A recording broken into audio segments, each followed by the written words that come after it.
less than 10 minutes is right.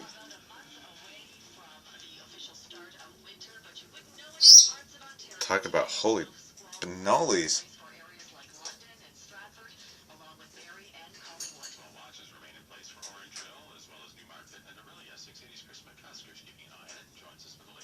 Well, Jack, as you've been hearing in traffic, conditions are pretty brutal in parts.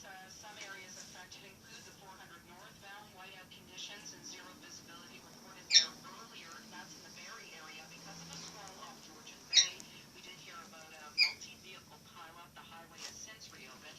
Same story in the London area. Traffic spotters earlier reported a pileup on the 401, with one person guessing that 60 vehicles were Oh, what, turkey? Huh? Huh? What, turkey?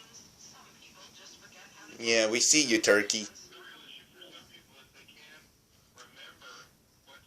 You see them in it, oh.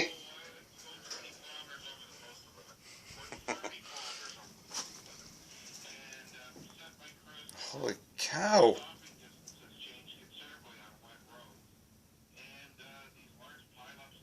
Now, Environment Canada says some areas could get 15 to 30 centimeters of snow before the squalls taper off tomorrow. A reminder, 680 News has traffic updates every 10 minutes. And they don't care that their dog's out there.